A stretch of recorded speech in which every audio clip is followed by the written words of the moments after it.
ये 14th finance commission ना UPSC की फेवरेट टॉपिक्स में से एक है। अब आप खुद ही देख लीजिए, एविडेंस आपके सामने है। 2012 में 13th फाइनेंस कमीशन के ऊपर क्वेश्चन आता है, 2015 में 14th फाइनेंस कमीशन के ऊपर क्वेश्चन आता है, फिर कुछ साल गैप लेके फिर 2023 में लगभग 15th फाइनेंस कमीशन के ऊपर क्वेश्चन आता है।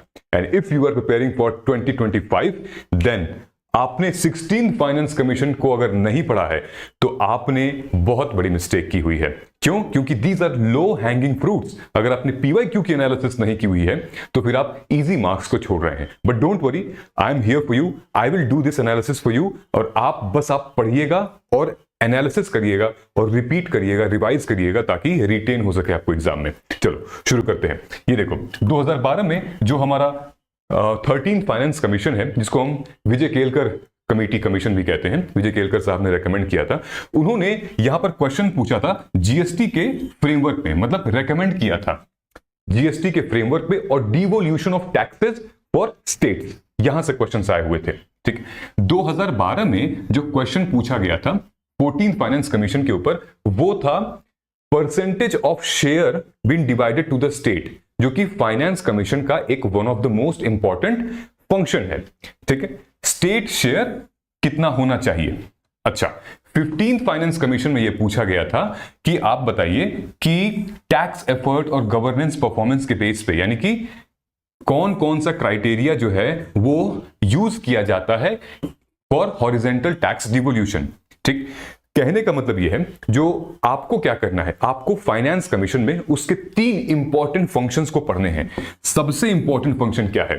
सबसे इंपॉर्टेंट फंक्शन है रेकमेंड करता है, मतलब कितना परसेंट शेयर जो है टैक्स रेवेन्यू स्टेट को जाना चाहिए। जैसे मान लो कि सेंटर के पास अगर 100 रुपए हैं, अगर उसमें से 42% स्टेट को जाना चाहिए, तो ये कौन बताएगा?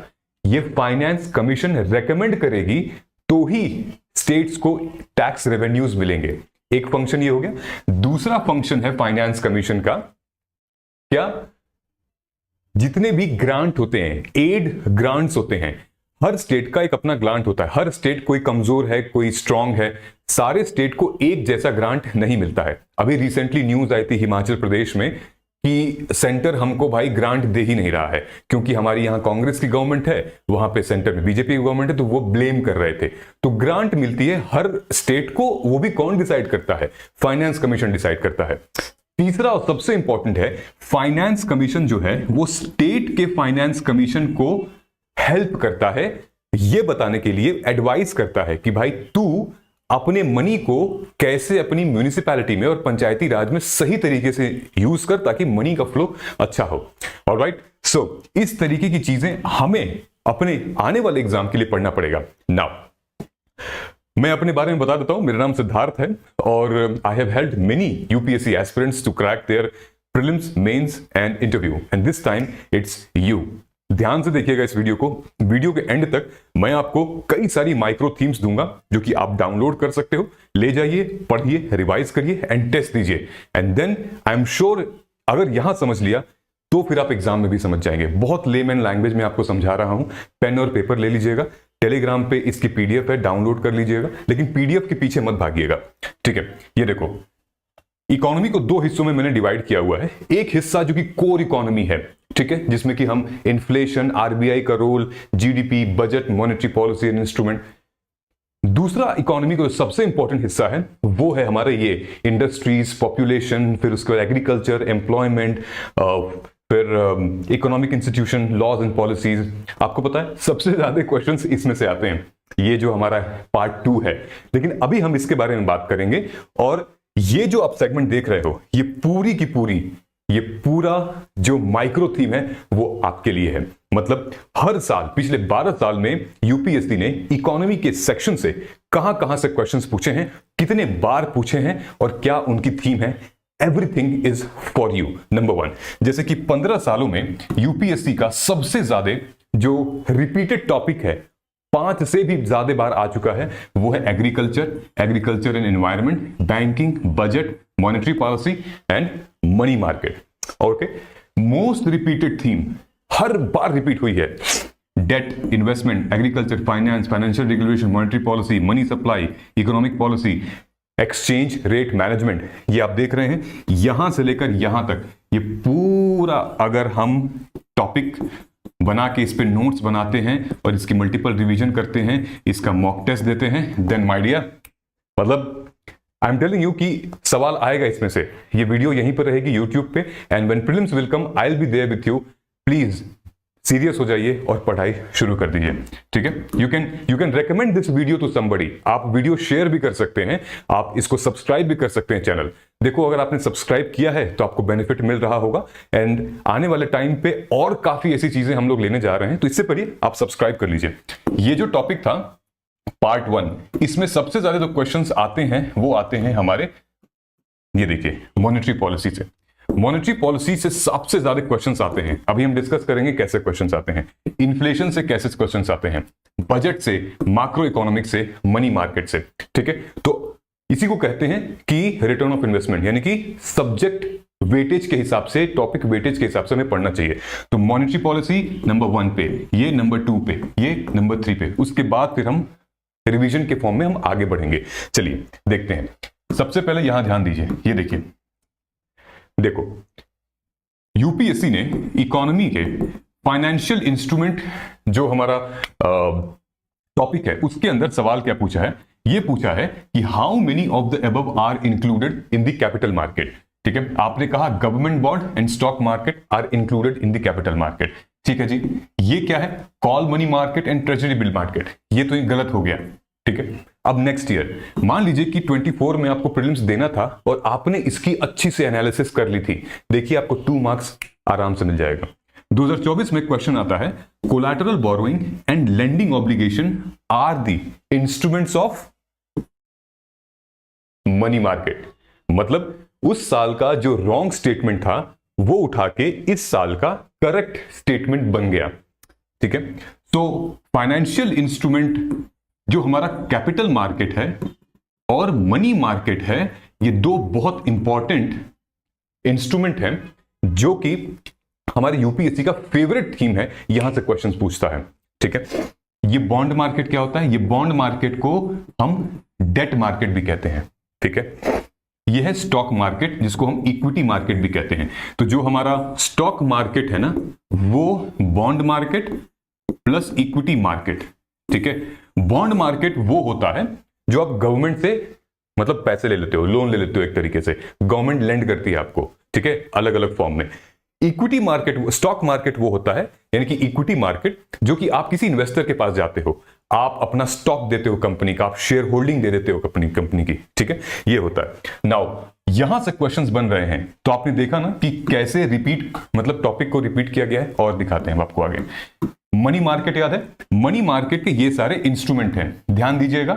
मनी मार्केट क्या था instrument, call money market, treasury bill market. यहां मैंने लिखा है आपके लिए treasury bill, these are the components of instruments of money market. क्या होता है मनी मार्केट? मनी मार्केट एक ऐसा टर्म है जो कि शॉर्ट टर्म आपको लिक्विडिटी प्रोवाइड कर, शॉर्ट टर्म आपको इन्वेस्टमेंट देगा। साल में कुछ पैसा कहीं से चाहिए तो आपको वो मनी मार्केट के थ्रू मिल जाएगा। लेकिन capital market is a long, capital से समझ में आ रहा है ना कि एक पूरा का पूरा एसेट, एक इन्वेस्टमेंट हो रही है, कैपिटल बना रहे हैं आप। लेकिन मनी मार्केट लिक्विडिटी इसकी बहुत हाई हो, अभी चाहिए, अभी के अभी कैश चाहिए, ठीक है। Short term government securities, commercial paper के ऊपर भी पीवाईक्यू आ चुके हैं। ये देखो call money and notice money आया है कि नहीं, यहां पे call money market is a part of money market, और भी और आगे आएगा, देखना। These are the few things which if you will not observe minute things, तो यार बहुत मुश्किल हो जाएगा एग्जामिनेशन क्रैक करना। These are low hanging fruits because you have done the PYQ analysis. Then अभी आगे आएगा, देखो इकोनॉमी का 2023 में क्वेश्चन आता है फाइनेंशियल टर्म से, क्या आता है, बीटा। ये बीटा किस चिड़िया का नाम है?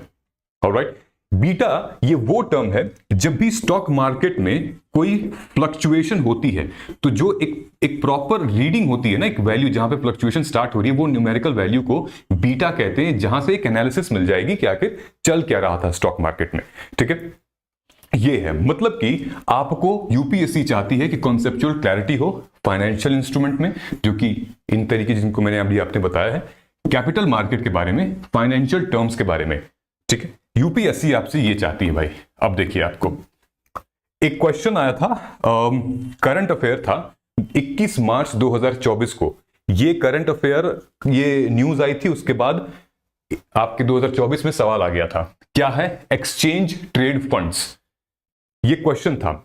एक्सचेंज ट्रेड फंड्स नाम से ही सिंप्लीफाई हो जाता है कि ऐसे फंड्स जो कि ट्रेड करने में एक्सचेंज हो, ठीक है, मतलब कि करेंसी स्वैप का मामला है ये, ठीक है।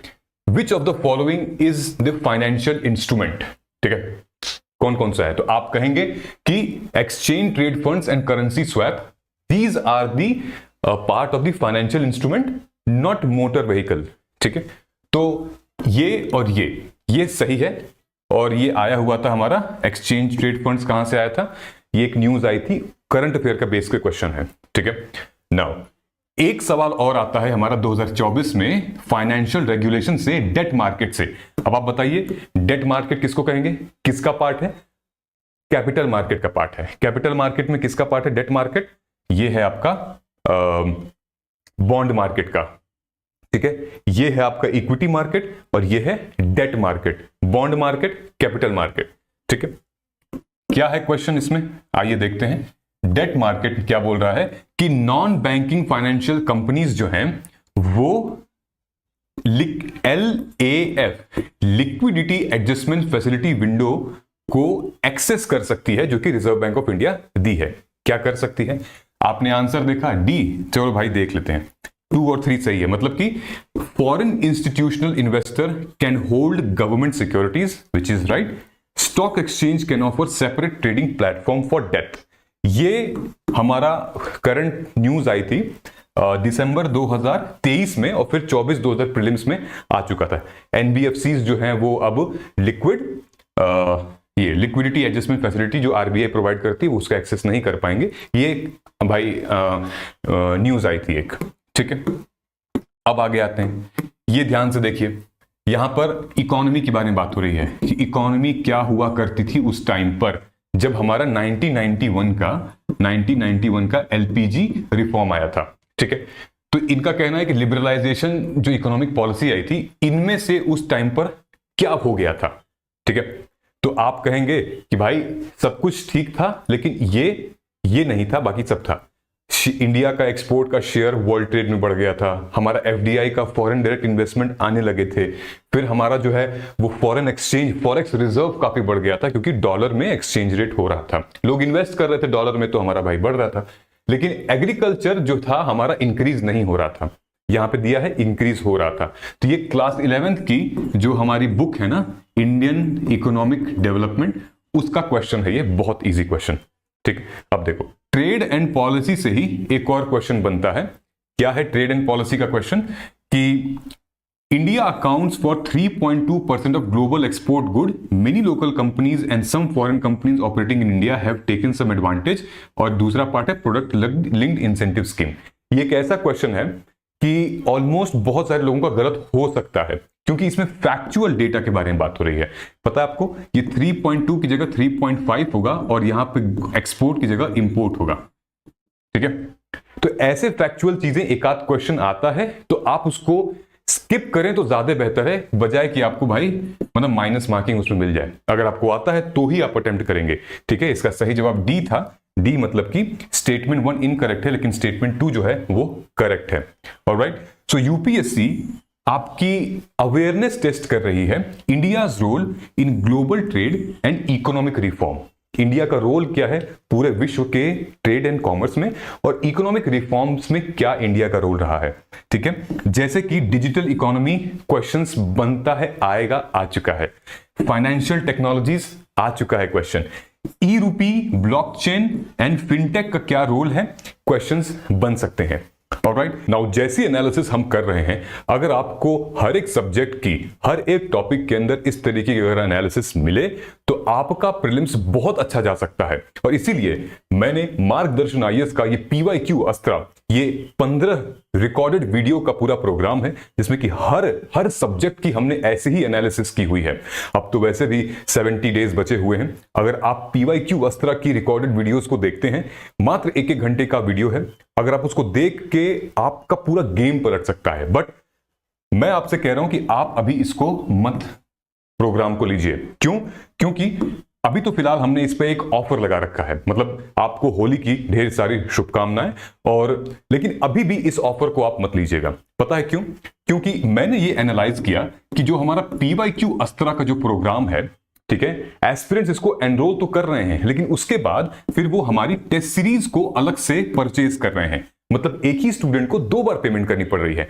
हमने क्या सोचा कि चलो अब एक कॉम्बो इसका निकाल देते हैं, और वो भी होली के शुभ अवसर पर। तो आप सभी को एक बार फिर से होली की ढेर सारी शुभकामनाएं, और हमारी तरफ से आपके लिए ये कॉम्बो प्रोग्राम, जो कि इन ढेर सारे खुशी भरे रंगों के साथ एक रंग हमारी तरफ, और ये रंग है जीत का, ये रंग चढ़ेगा सक्सेस का, ये रंग चढ़ेगा कॉन्फिडेंस का। क्योंकि PYQ आपको शील्ड करेगा और टेस्ट सीरीज आपको एक तरीके से वेपन का काम करेगा। क्योंकि PYQs आपके लिए वेपन का काम करेगा, अस्त्र शस्त्र का काम करेगा, और टेस्ट सीरीज आपके लिए शील्ड बनेगी। जब एग्जामिनेशन हॉल में जब यूपीएससी आप पे यूं क्वेश्चंस डालेगी, यूं गुगली डालेगी, तो आप शील्ड कर सकते हो, क्योंकि आप प्रैक्टिस कर सकोगे ढेर सारे क्वेश्चंस। इसीलिए हम लोगों ने इसको कॉम्बो कोर्स को इंक्लूड किया।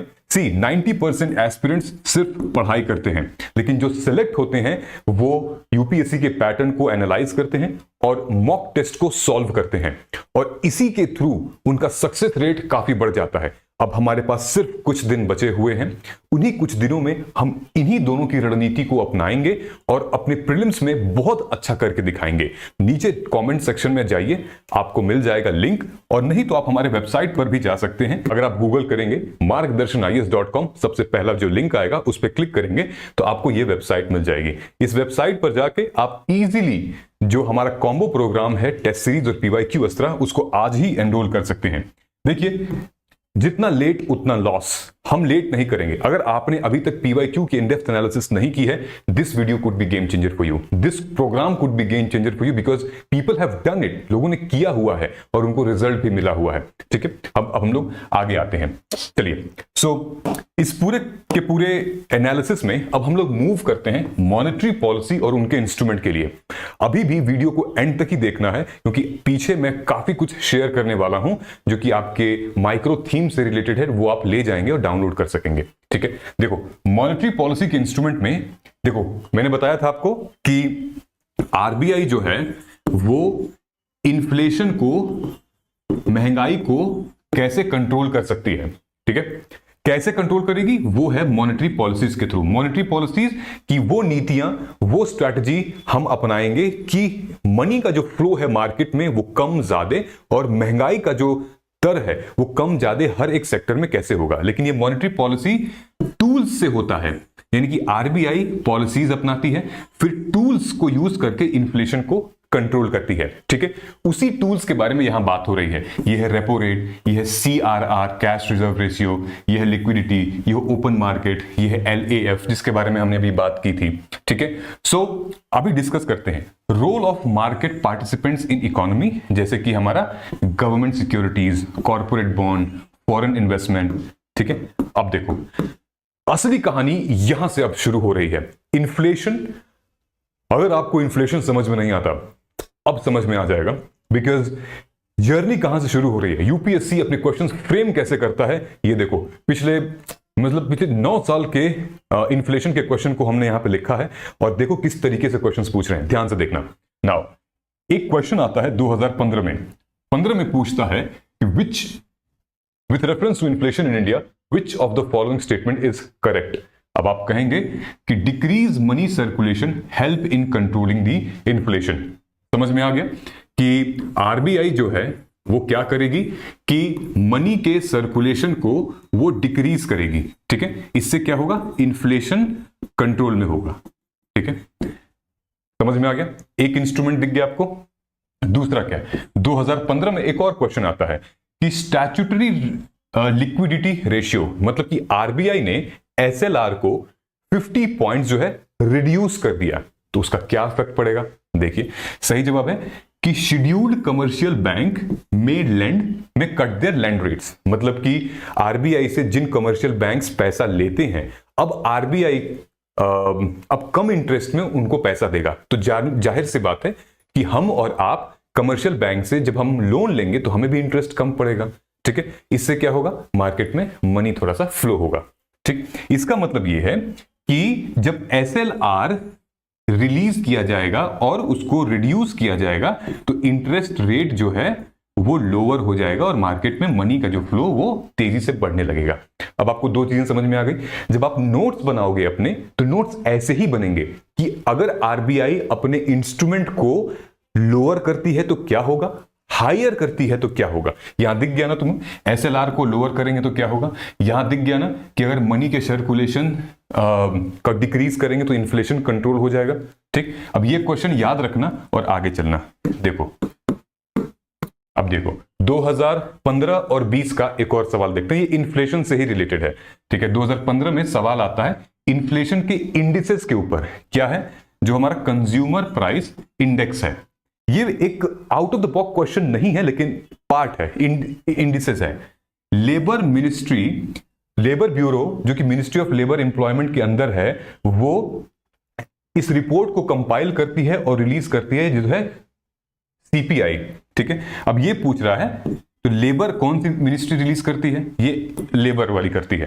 ठीक, अगर 2015 में किसी एस्पिरेंट ने इसको ट्राई किया होगा तो इसको पता चल गया होगा कि CPI का क्या इंडिसेस है और क्या इंडिकेटर्स हो सकते हैं।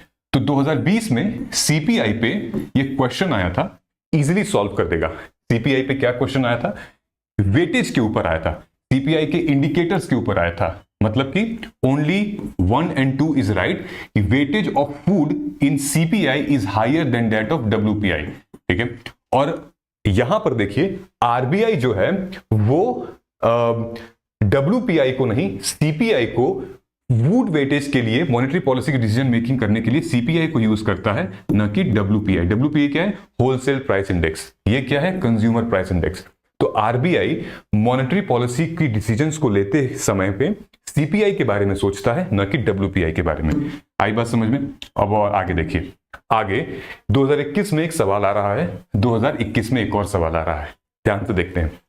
Which one of the most following is likely to be most inflationary in its effect?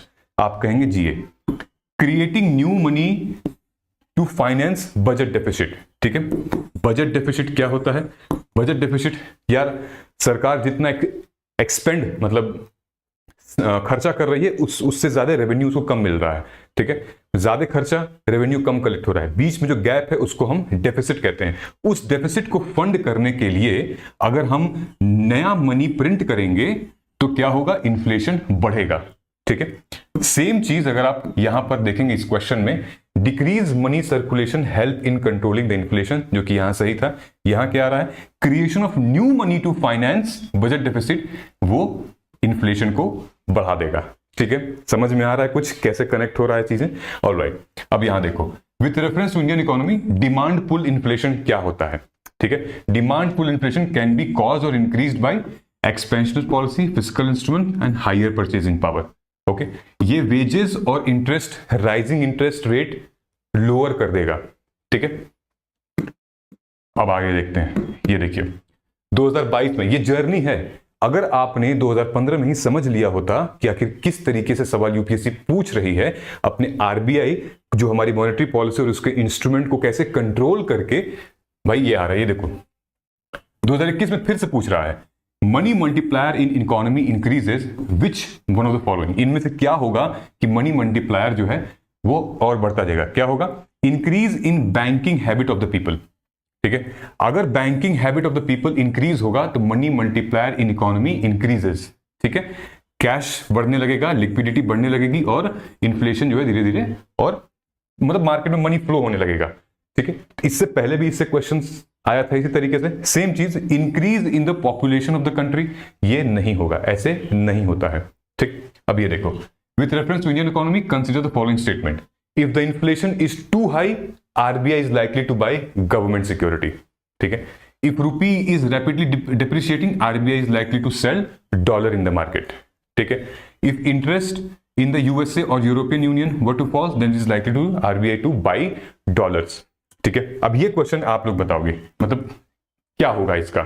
ठीक है, नाउ एक और चीज, 2022 में और 2023 में ध्यान से देखिएगा, 2022 में सवाल आता है, ठीक है, which one of the following is responsible for maintaining price stability controlling inflation. अब इतना तो तुम बता ही दोगे ना यार, जब तुमने पिछले 5-6 साल की पीवाईक्यू एनालिसिस कर ली है और तुम जाके प्रीलिम्स 2022 दे रहे हो, इतना तो बता ही दोगे ना, ये आरबीआई करेगा। बताओगे नहीं बताओगे? आरबीआई क्या करता है? कंट्रोल करता है इन्फ्लेशन को। अब ध्यान से देखना, 2023 में क्या क्वेश्चन आता है कि आरबीआई इन्फ्लेशन को कंट्रोल करने के लिए एक कंसेप्ट यूज करता है, स्टेरलाइजेशन। वो किसका पार्ट है? ओपन मार्केट ऑपरेशन का पार्ट है, ठीक है, जो कि हम कैपिटल मार्केट के अंदर आता है, ओपन मार्केट ऑपरेशन का पार्ट है, ठीक है। सो अगर तुम आरबीआई पढ़ रहे हो तो उसके इंस्ट्रूमेंट के बारे में पढ़ना है, इन्फ्लेशन को आरबीआई कैसे कंट्रोल करता है, साथ में टूल्स के बारे में करना, टूल्स में कौन से रिड्यूस होंगे तो क्या होगा, इंक्रीज होंगे तो क्या होगा, मार्केट में कितना फर्क पड़ेगा। आ रही बात समझ में? ये है हमारे बजट के ऊपर पिछले लगभग 2020 में और 2024 में जो बजट से क्वेश्चन आया था वो हमारे कॉन्स्टिट्यूशनल से रिलेटेड आया था, कॉन्स्टिट्यूशन से रिलेटेड और उसके फ्रेमवर्क से, लीगल फ्रेमवर्क से रिलेटेड क्वेश्चन बना हुआ था। क्या क्वेश्चन बना हुआ था? 2021 में पूछ रहा है कि finance minister also places another document before the parliament which include macro economic framework statement, ठीक है। अब आप बताइए इनमें से कौन सा है जो कि मैंडेट करता है हमारे फाइनेंस मिनिस्टर को ये डॉक्यूमेंट प्रोड्यूस करने के लिए, ठीक है। एक सवाल आया था with reference to union budget, consider the following statement. क्या था सवाल को कि भाई union finance minister on behalf of prime minister lays the annual financial statement. तो आर्टिकल अगर आप 280 अगर आपने पढ़ा होगा तो एनुअल फाइनेंशियल स्टेटमेंट के बारे में बात करता है, बजट के बारे में, मतलब बजट लिखा नहीं है उसमें, ठीक है। तो मतलब कि इसका ये वाला सही है, no department can be made except for the recommendation of the president of India, ठीक है। No department, no demand for a grant can be made except इतना at the union level. Alright, तो अब हम यहां तक आ चुके हैं। ध्यान से देखो, मैंने आपके लिए 2015 से 2023 तक इन्फ्लेशन में कैसे कैसे क्वेश्चंस पूछे गए हैं, है तो इकोनॉमिक इंडिकेटर से, इन्फ्लेशन इंडिसेस से, इन्फ्लेशन इंडिकेटर से, demand pull factor, fiscal policy, inflation and monetary policy, okay. 2015 से लेकर 2024 तक trade exchange and rate of management, मतलब कि जो हमारा स्टॉक मार्केट है और जो हमारा capital market, sorry money market है, फाइनेंशियल इंस्ट्रूमेंट्स हैं, उसके अंदर कैसे कैसे क्वेश्चंस आए हैं। Liquidity issue, post liberalisation changes, capital market, stock matrices, indirect transfer, national policy, debt market, investment tool आए हुए हैं। मैंने सैंपल भी अभी आपको दिखाया हुआ है, ठीक है। तो जैसे 2013 में क्वेश्चन पूछा था what constitute capital and current account, 2020 में पूछा इंडिया श्रीलंका का ट्रेड का ट्रेंड क्या चल रहा है, 2021 में पूछा एफडीआई और एफपीआई इन दोनों में फर्क क्या है, ठीक है। ये देखो, ये आरबीआई से सवाल आए हुए थे कि RBI variation in rates, role of RBI in different scenario of inflation, foreign exchange management, role of RBI in controlling inflation, economic stabilisation. इतना कुछ जानने के बाद भी अगर आपने नहीं पढ़ा है, आपकी गलती है, आप छोड़ रहे हो क्वेश्चन। 2017 में पूछा था पर्पस क्या है स्मॉल फाइनेंस बैंक का, क्या पर्पस है बैंक का। 2020 में पूछा district cooperative bank versus scheduled commercial bank में फर्क क्या होता है। 21 में पूछा अर्बन कोऑपरेटिव बैंक, उसका रेगुलेटरी फ्रेमवर्क। बैंकिंग जब हम पढ़ रहे हैं तो जो गवर्नमेंट बैंकिंग है, जो किसी फार्मिंग के लिए बनाई गई है, टेक्नोलॉजी को फंड करने के लिए, किसी स्कीम को फंड करने के लिए, तो वो बैंक हैं क्या, कोऑपरेटिव बैंक क्या है, शेड्यूल्ड कमर्शियल बैंक क्या है, ठीक है। ये देखो मॉनेटरी पॉलिसी से 2015 से लेकर 2023 तक ये क्वेश्चंस आए हुए हैं, ये सब आपको मिल जाएगा। इसी तरीके की चीजों को हमने पूरा क्या किया हुआ है, माइंड मैप के थ्रू कर दिया गया है कि मॉनेटरी पॉलिसी से कैसे क्वेश्चंस आए हैं। ये देखिए, ये सब कुछ बना हुआ है, मुझे आपको एक्सप्लेन करने की जरूरत नहीं है। ये है हमारे इन्फ्लेशन से, फाइनेंशियल इंस्ट्रूमेंट से, रेगुलेशन से, ट्रेड पॉलिसी से, कैसे टैक्सेशन से कब और कैसे क्वेश्चंस आए हुए हैं, ये आप मिल जाएगा। अभी भी आपके पास टाइम है, आप जाइए और आज ही डाउनलोड कर लीजिए इस पीडीएफ को, और साथ में आपको ये कॉम्बो ऑफर जो कि सिर्फ वैलिड है कुछ ही टाइम के लिए, डेट के लिए भी वैलिड है, यानी कि होली के बाद ये ऑफर खत्म है, उसके बाद ये जो इसकी जो एनरोलमेंट की फीस है वो भी बढ़ सकती है। So I would request you go ahead और इस टाइम पे सही जगह इन्वेस्ट करिए, क्योंकि इस पूरे पढ़ाई में investment is very very important. Investment of your time, investment of your money and investment of your serious attempt. एक बार यूपीएससी देंगे लेकिन फोड़ देंगे। Try it. मिलते हैं अगले वीडियो में, तब तक नमस्कार, जय हिंद, जय भारत। अगर आप यहां तक पहुंच चुके हैं तो एक बार लिख दीजिएगा, जय हिंद, हम जीतेंगे।